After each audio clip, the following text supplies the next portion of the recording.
ఏమైంది స్వప్న? పరిగెట్టుకుంటూ ఎందుకు వస్తున్నావు? అంతా ఓకేనా? స్వప్న ఇంటికి రాగానే బాత్రూమ్ లోకి వెళ్ళొచ్చి అమ్మతో ఇలా అంటుంది. అమ్మా, చాలా ఇబ్బందిగా ఉందమ్మా. ఎప్పటి వరకు ఇలా ఉంటుందో. మేము అమ్మాయిలం ఎవ్వరు స్కూల్లోకి బాత్రూమ్ లోకి వెళ్ళలేకపోతున్నాము. అక్కడ షేరా కూర్చుని ఉంటున్నాడు. తప్పక పొలంలోకి వెళ్తే అందరూ అబ్బాయిలు చూసి నవ్వుతున్నారమ్మా. ఏం చేద్దాం తల్లి? ఒకవేళ మనం ఠాకూర్ లలన్ సింగ్ తో మాట్లాడితే అతన్ని నిన్ను స్కూల్కే వెళ్ళనివ్వకుండా చేస్తాడు. అందుకే నువ్వే ఎలాగో అలా సర్దుకోవాలమ్మా. ఆ సిగ్గులేని గుండాలతో ఎవరు పడతారు? ఊరు మొత్తం ఠాకూర్ లలన్ సింగ్ కి భయపడేవారు. ఇక ఊరి వాళ్ళకి వాళ్ళ పిల్లల్ని చదివించుకోవడం కూడా ముఖ్యం కదా. అందుకే అందరూ సర్దుకుపోయేవారు. స్కూల్లో మాస్టర్ కి వేరే ఊరికి ట్రాన్స్ఫర్ అయ్యింది. ఇక ఆ ప్లేస్ లో మరొక మాస్టర్ సుప్రియ వస్తుంది. పిల్లలు, నేనిక్కడ కొత్త టీచర్ని. మీ గురించి నాకు పరిచయం చేయండి.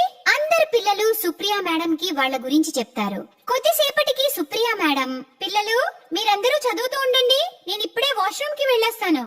మేడం మేడం, మీరు స్కూల్ వాష్రూమ్ ని ఉపయోగించలేరు. ఎందుకు అలా అంటున్నావు? స్కూల్లో వాష్రూమ్స్ లేవా ఏంటి? వాష్రూమ్స్ ఉన్నాయి మేడం, కానీ అక్కడికి అమ్మాయిలకి వెళ్లే అనుమతి లేదు. అబ్బాయిలు కూడా డబ్బులు కట్టి వెళ్లాల్సి వస్తుంది.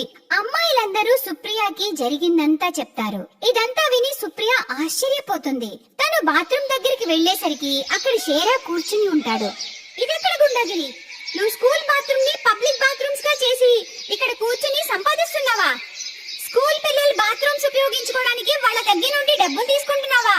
నీకు సిగ్గుగా లేదా? ఇంకా అమ్మాయిలైతే నిషేధిస్తున్నావు. ఇదెక్కడ న్యాయం? స్కూల్లో బాత్రూమ్స్ పెట్టుకుని కూడా ఆడపిల్లలు టాయిలెట్ కి పొలంలోకి వెళ్తున్నారు. ఇది చాలా తప్పు. ఇక్కడ నుండి కుర్చీ, నేను వాష్రూమ్ కి వెళ్ళాలి. ఓ పట్నం అమ్మాయి, ఇది పట్నం కాదు, ఊరు. ఇది ఠాకూర్ లలన్ సింగ్ రాజ్యం. నీకు షేరా మరియు ఠాకూర్ లలన్ సింగ్ గురించి అస్సలు తెలీదు.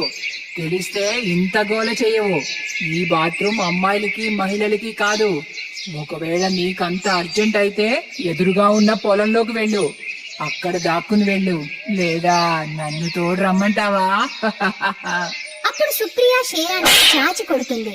వెధవా, నీకు సిగ్గు లేదు ఒక మహిళతో ఇలా మాట్లాడడానికి? నీకెంత ధైర్యం నా పైన చెయ్యెత్తడానికి? నీ సంగతి చెప్తా. ఊరి ముందు నీ పరువు తీస్తా. వదలు, నన్నొదలు. ఏంటి బలవంతం? అప్పుడే ఠాకూర్ లలన్ సింగ్ అక్కడికి వస్తాడు. అరే అరే, కోపంతో ఏమైనా చేస్తావా ఏంటి? ఇలా ఈ స్కూల్ మాస్టర్ ని నడి రోడ్డుపై ఏమైనా అన్నావంటే పోలీసులు మనల్నే తీసుకుని